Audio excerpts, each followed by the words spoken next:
Kalau Pak Ketua ini selain tidak ada senjata juga tidak ada asuransi jiwa.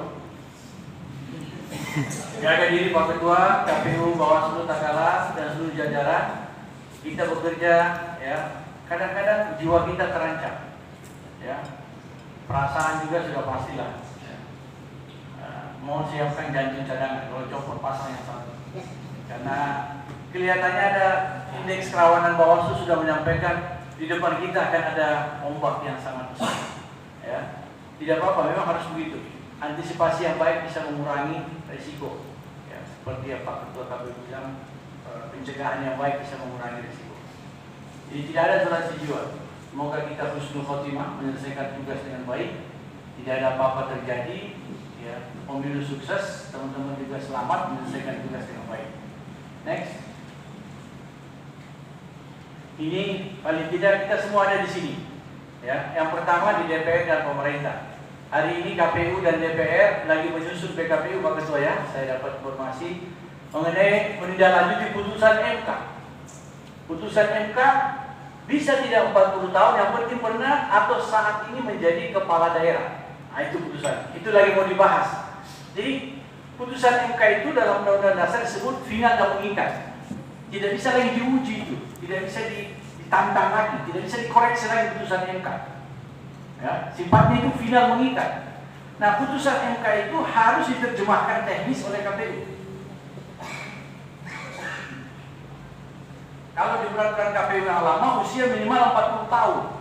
Nah, dengan adanya putusan MK ini, ya MK juga sekarang menjadi sorotan.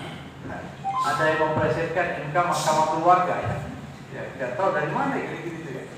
Mungkin karena itu ya, ketua MK-nya pamannya Gibran, presidennya Pak Jokowi, cawapresnya Gibran, mungkin begitu. Tapi itu pengamat yang punya komentar. Saya cuma menyampaikan di sini. MK diplesetkan Mahkamah Keluarga, ya.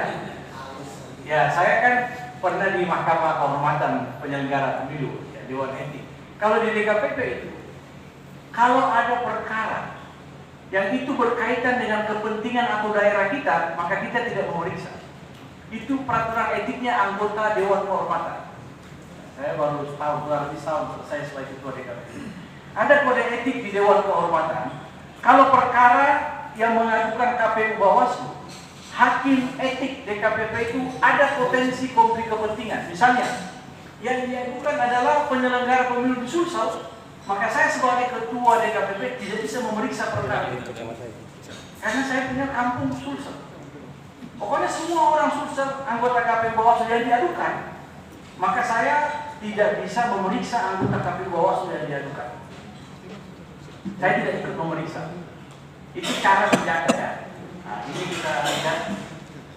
Kita tidak bisa menghakimi Pak Anwar Usman, masih diperiksa oleh MK Mahkamah Kehormatan. Jadi ya begitulah. Sekarang memang lagi ini, ya. Kalau kita lihat di MK sendiri sudah keras sekali, ya. Hakim Hidayat itu mengatakan lebih bagus bubarkan semua ini, berhentikan semua 9 hakim termasuk saya. Dia sudah ragu dengan merubah, ya, marwahnya MK ini. Tapi kita tunggulah Profesor Jimli, ya, selaku ketua MK, ya. Regulasi harus jelas dan tegas. Nah, sekarang jelas dan tegas. Makanya Pak Andrew, saya minta, kalau ada kan kadang-kadang kendalanya Bawaslu itu dan teman-teman KPU, usia menjadi Panwaslu kecamatan itu berapa tahun minimal? 25. Nah, saya sarankan begini. Kalau ada orang-orang muda yang hebat di desa, kelurahan, di kecamatan, belum usia 25 tahun, tapi mau jadi Panwaslu kecamatan, lebih bagus ajukan JR ke MK. Sorry, ini bukan lucu. Ini begitu, ini masuk ke sini.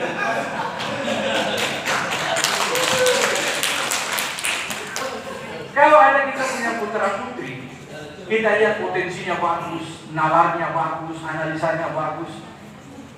Mister Moderator, 5 menit sebelum 30 saya dikasih warning, ya. Nalarnya bagus, semangatnya bagus, mau melamar jadi Panwaslu kecamatan, umurnya belum 25, coba ajukan uji materi undang-undang pemilu ke Mahkamah Konstitusi. Saya yakin diterima oleh mereka. Kayak sudah ada contoh. Jadi di sini begini.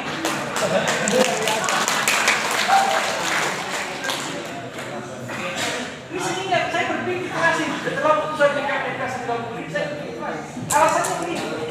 bahwa memang calon Panwaslu kecamatan atau calon PPK ini belum 25 tahun tapi punya pengalaman pernah menjadi pengawas di tingkat bawah. MK harus konsisten mengabulkan ini. Iya. Paham ya saya teman-teman? Jadi dia memang belum 25 tahun, tapi dia punya pengalaman pernah menjadi Panwaslu desa kelurahan atau pengawas TPS. Harusnya diloloskan juga oleh MK. Karena punya pengalaman dari penyelenggara tingkat bawah, persis dengan putusan 90. Dengan insting akademis saya, MK harusnya meloloskan itu. Ini untuk momentum ini. Jadi dia belum 25 itu anak muda di desa bisa lolos jadi Panwaslu kecamatan.